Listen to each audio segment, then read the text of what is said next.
Video देखने से पहले हमारे चैनल को सब्सक्राइब करें और बेल आइकन को प्रेस करके ऑल नोटिफिकेशंस ऑन करें ताकि हमारी वीडियो पहुंचे सबसे पहले आपके पास। परम पिता परमात्मा सारी सृष्टि के रचनहार कुल मालिक कबीर परमेश्वर जी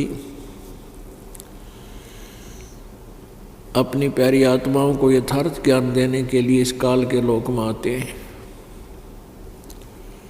वो हमें आकर बताते हैं कि तुम यहाँ काल के जाल में फंसे हुए हो, जन्म और मृत्यु के इस दीर्घ रोग से ग्रस्त हो।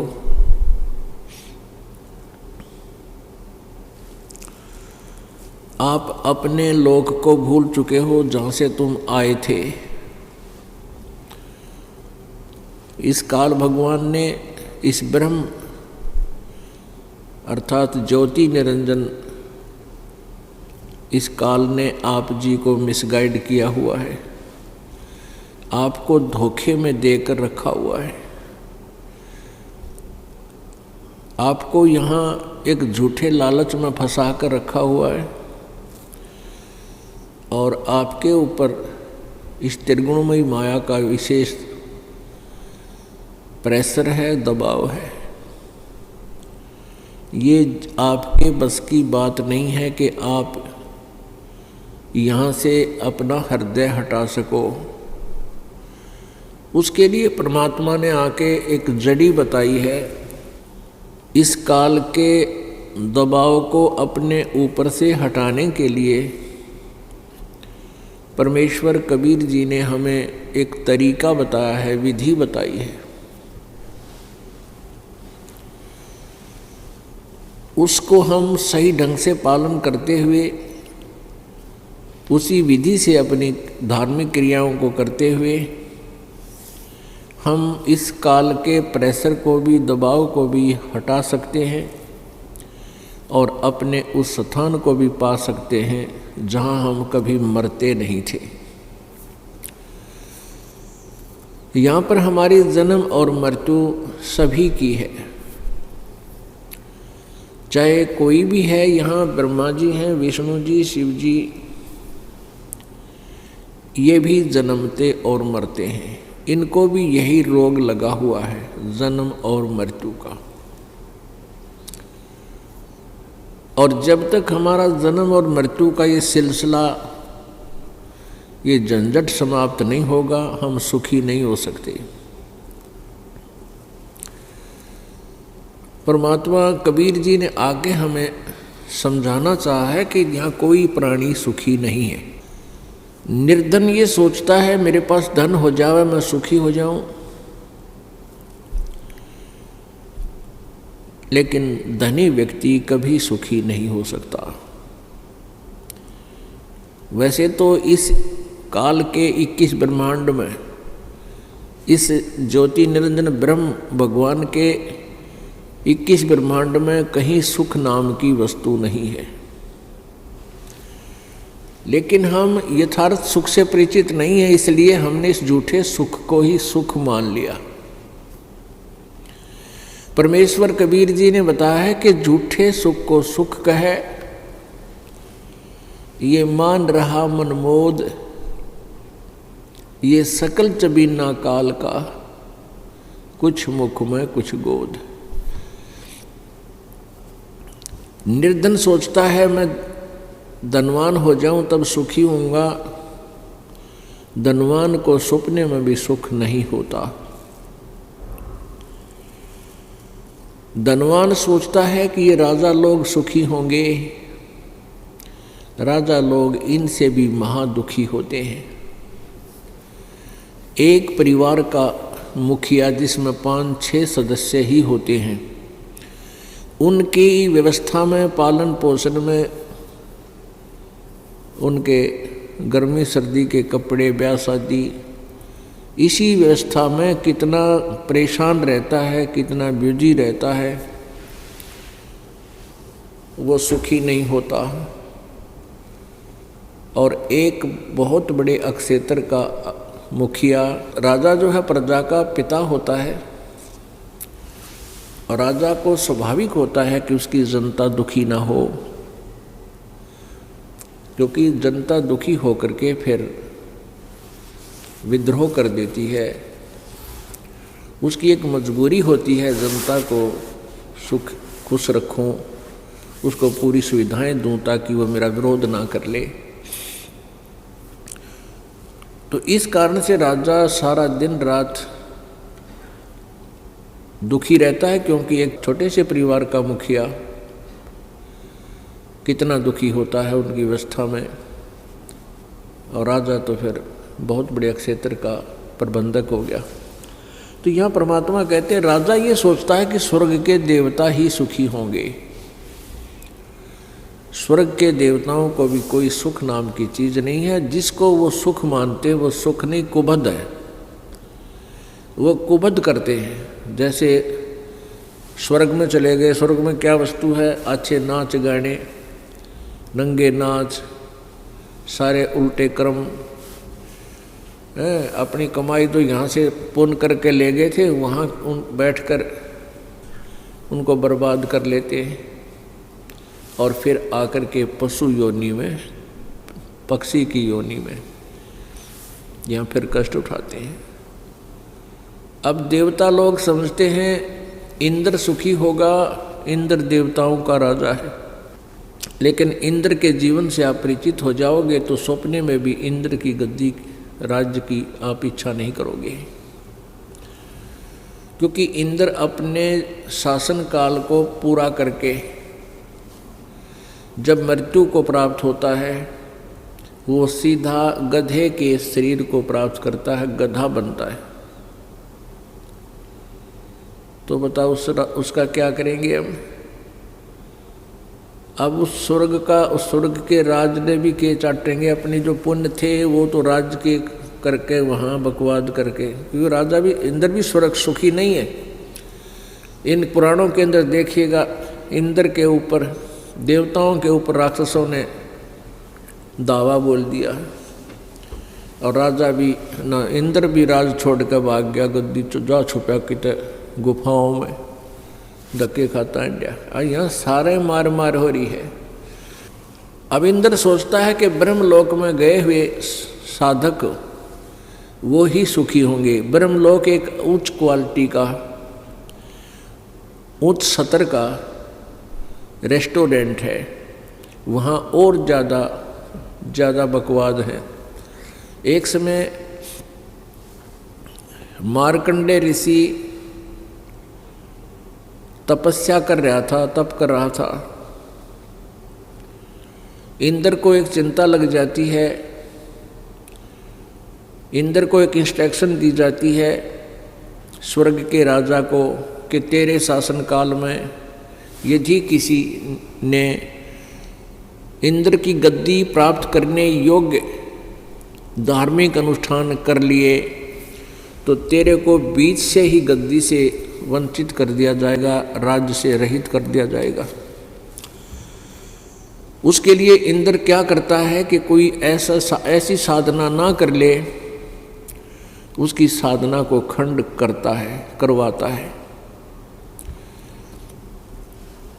और ये राजनीति इतनी घटिया होती है।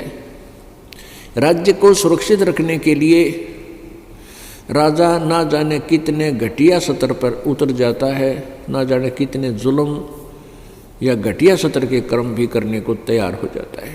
इतनी बुद्धि मलिन हो जाती है। इंद्र ये देखता रहता है कि कहीं कोई तेरी गद्दी को प्राप्त करने योग्य तपस्या अनुष्ठान ना कर ले, धार्मिक अनुष्ठान ना कर ले। अगर कोई कर रहा होता है तो उसको खंडित कराता है। स्वर्ग से, अपने लोक से जो उसके अंतर्गत औरतें हैं, अप्सराएं हैं, उनको भेज देता है और वो उनकी तपस्याओं को किसी न किसी कारण से खंड करवाए, नहीं तो वो फिर वहाँ उनकी पिटाई करता है। पुण्यात्माओं, हमारे साथ कितना जुल्म हो रहा है बिना ज्ञान के। मान ली यहाँ किसी बहन भाई ने खूब डट कर भक्ति कर ली इस 3 लोक के भगवाना की, उससे कहाँ गए? स्वर्गलोक में। स्वर्गलोक में फिर ये बंदिश, एक राजा बाकी प्रजा। वो अच्छी आत्माएं वहाँ देव कहलाती हैं, देवी कहलाती हैं, उन देवियों का फिर वो राजा मिसयूज करता है, स्वयं भी बकवाद करता है और फिर अपने शासन को सुरक्षित रखने के लिए इस तरह उनको दबाव दे करके प्रेशर से और भेजता है कि उस व्यक्ति का तू उसके पास जा, गंदा कर्म कर और उसके तप को खंड करवा, नहीं तो तेरे को यहाँ सजा दूंगा। ऐसे जुल्म। और जहाँ पर वो देखता है कि अप्सराएं सक्सेस नहीं हो पाएंगी, अपनी पत्नी को भी इस दुष्कर्म के लिए भेज देता है राज्य को सुरक्षित रखने के लिए। ये राज्य की इतनी गंदी चसक होती है।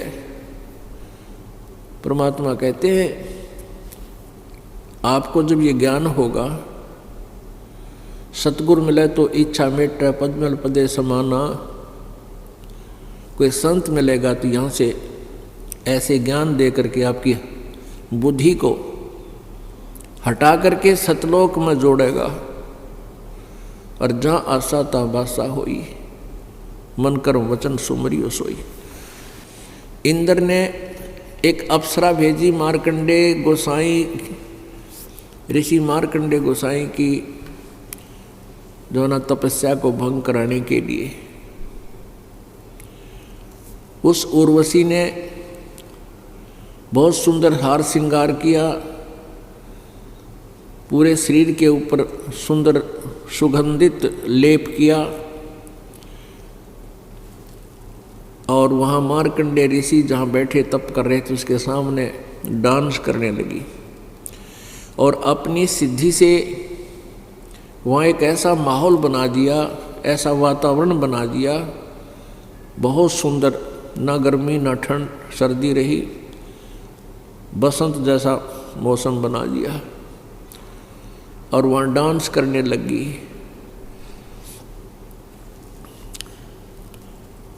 जब मार्कंडे ऋषि ने कोई गतिविधि नहीं की, उसको आकर्षित नहीं हुआ तो निवस्त्र होगी वह बिल्कुल।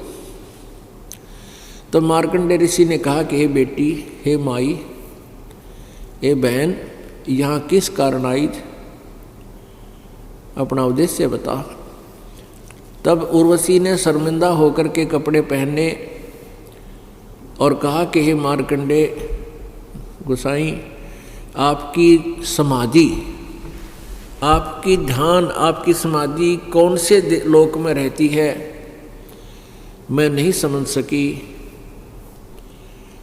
मेरे इस स्वरूप को देखकर ये बनखंड में जितने भी तपस्वी थे सभी का जो है तप खंड हो गया मेरे देखने मात्र से। और आपने ऐसी कहाँ समाधि लगा रखी थी। समाधि मीन मेडिटेशन, मेडिटेशन हिंदी में ध्यान कहते हैं, कि आपका ध्यान कहाँ गया हुआ था, आंखें खुली हुई थी।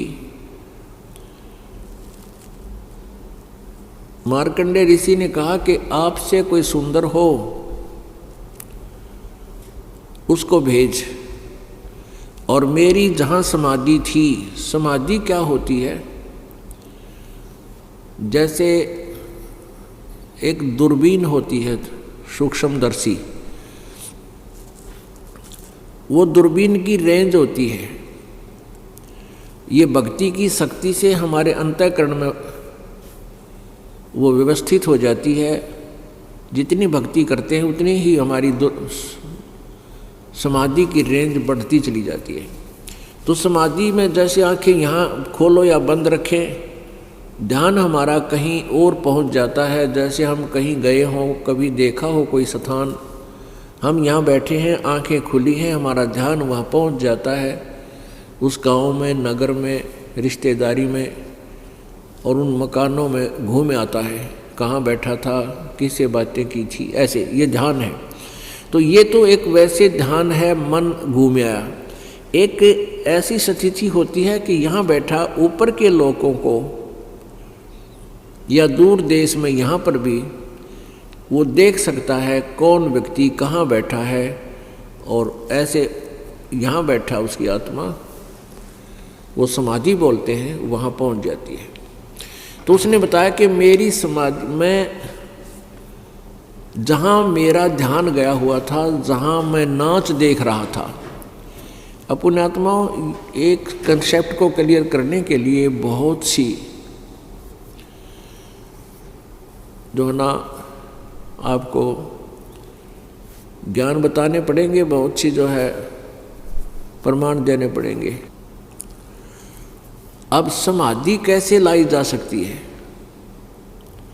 समाधि के लिए जैसे समाधि लगा कर कहते हैं ना, भजन करे और कई वर्षों तक बैठा रहा, कई घंटे बैठा रहता है, तो उसमें ऐसा ही होता है। हमारे शरीर में ये कमल बने हुए हैं और अभ्यास हठ योग से करते करते कोई चैनल उसकी पिछली पुण्य कमाई से कोई चैनल ऑन हो गया, यानी कोई कमल खुल गया, उसमें वो आत्मा उसका प्रवेश कर गया।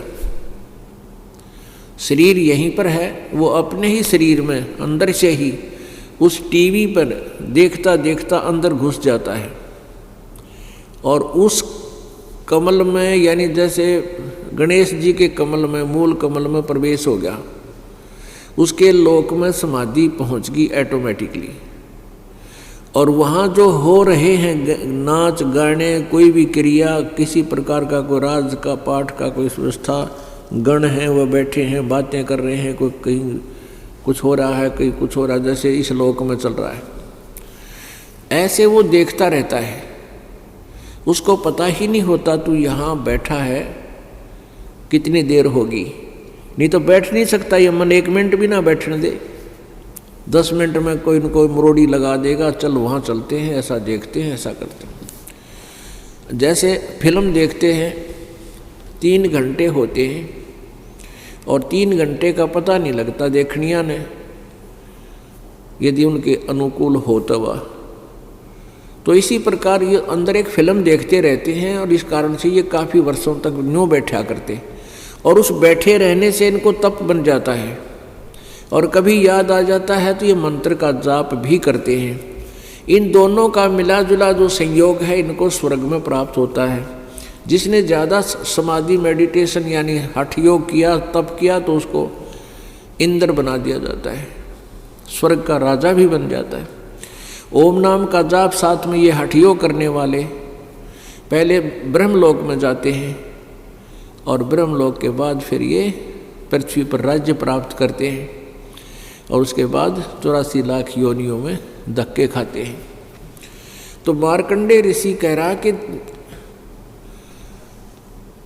मेरी समाधि जहाँ पर थी, अर्थात मैं जहाँ नाच गाने देख रहा था ब्रह्मलोक में,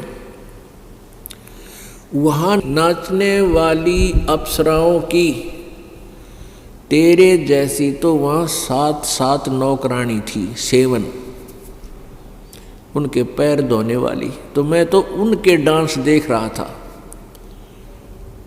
और तेरे ते कोई सुंदर और हो उसने भेज। तो वो कहती है कि मैं इंद्र की रानी मैं ही हूँ, पटरानी, इंद्र की पटरानी मैं ही हूँ, और आप एक बार स्वर्ग लोक में, इंद्र लोक में चलो, नहीं तो मुझे दुहागन करेंगे, मुझे धिक्कारेंगे, मेरी आप एक बार वहाँ चलो, मेरी बेइज्जती हो जाएगी कि तू हार का आएगी। मार्कंडेय ऋषि ने कहा कि इंद्र की मृत्यु होगी तब तू क्या करेगी? उर्वशी ने कहा कि मैं ऐसे ऐसे 14 इंद्रों को वरूंगी। अब पुण्यात्माओं इस काल के जाल से परिचित हो अच्छी तरह। वो पुण्यात्मा जो वहाँ पटरानी बनी है स्वर्ग के राजा की, उस पुण्यात्मा ने कितने साधना की, यहाँ की कितने जबरदस्त साधना की होगी, कितनी लंबी आयु प्राप्त की।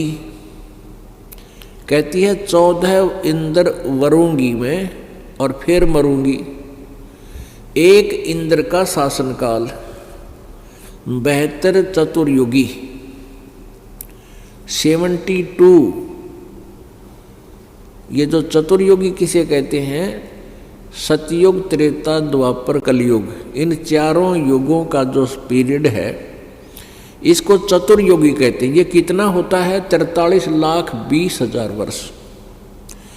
एक चतुर्युग 43,20,000 वर्ष का, और एक इंद्र का शासनकाल 72 चतुर्युग, 72। और वो कहती है कि मैं ऐसे ऐसे जो 72 चतुर्युग तक राज करेंगे, फिर ये इंद्र तो मर जाएगा जो वर्तमान में है, ये तो गधे की योनि में जाएगा। उसके बाद दूसरा जिसने तप कर रखा है वो रिजर्व है, उसको फिर बैठा दिया जाएगा, वेटिंग लिस्ट में है वो इंद्र का, स्वर्ग का राजा इंद्र बन जाएगा, इंद्र की पदवी पावेगा। फिर 72 चौकड़ी युग पूरा करके वो भी मर जाएगा। ऐसे 14 इंद्र मरेंगे, अपना शासनकाल पूरा करेंगे, तब तक मैं प्रत्येक इंद्र के साथ उस स्वर्ग में आनंद लेती रहूंगी, उनकी पत्नी बनी रहूंगी। अब पुण्यात्माओं, परमात्मा ने इस बात का निर्णय दिया है मार्कंडेय ऋषि की कथा के माध्यम से, कि मार्कंडेय ऋषि ने पूछा कि मुझे तू उस स्वर्ग लोक में किस लिए ले जावा थी, इंद्र के लोक में। इंद्र की पटरानी ने कहा कि मैं अपनी इज्जत रखने के लिए, ये नहीं तो मुझे मेरी मजाक करेंगे और कहेंगे तू हार के आगी, मेरी बेइज्जती हो जाएगी। मार्कंडेय ऋषि ने पूछा कि 14 इंद्र करेगी, वो 14 भी मरेंगे, फिर क्या करेगी? यानी मृत्यु तो तेरी फिर भी होगी। फिर वो कहने लगी जितने इंद्र मैं भोगूंगी वह तो गधे बनेंगे और मैं गधी बनूंगी अपना ये स्वर्ग का समय पूरा करके। तो मार्कंडेय ऋषि बोला फिर गधियां का इज्जत किसी, जब तू खुद कह तू अब जिंदा जी गधी, क्योंकि 14 खत्म करेगी और फिर भी इज्जत का ठेका ले रही, देख मन के किसी खोटे काम, और फिर भी इज्जतदार कहलाती है, 14 खत्म करेगी, 14 इंद्र भोगेगी और फिर क्या बनेगी? फिर गधी। आज भी गधी है तू बनने से पहले। इतने में इंद्र आ गया, जो पता लगा कि मार्कंडेय ऋषि टस से मस नहीं हुआ। इंद्र ने आकर कहा कि हे महाराज, हे बंद निवाज, इंद्र की गद्दी प्राप्त करो, तुम जीते हम हारे। मार्कंडेय ऋषि ने कहा कि अरे अरे इंद्र, तू क्या कहता है? ये इंद्र की गद्दी मेरे किससे काम की नहीं, मुझे नहीं चाहिए तेरे इंद्र का राज। और उसको समझाने की चेष्टा की मार्कंडेय ऋषि ने कि इंद्र, अब तुझे मालूम है कि 72 चौकड़ी युग पूरा करके तेरी मृत्यु होगी, तेरा शासन काल पूरा होगा और उसके बाद तू गधा बनेगा।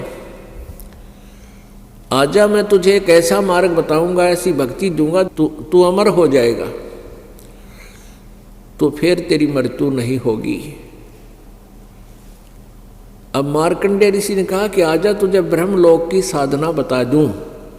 अब मार्कंडेय ऋषि जी को केवल ब्रह्मलोक ही सबसे बड़ा लास्ट दिखा था, लेकिन गीता जी अध्याय नंबर 8 के श्लोक नंबर 16 में कहा है कि ब्रह्मलोक पर्यंत ये सभी लोक पुनरावर्ती में हैं।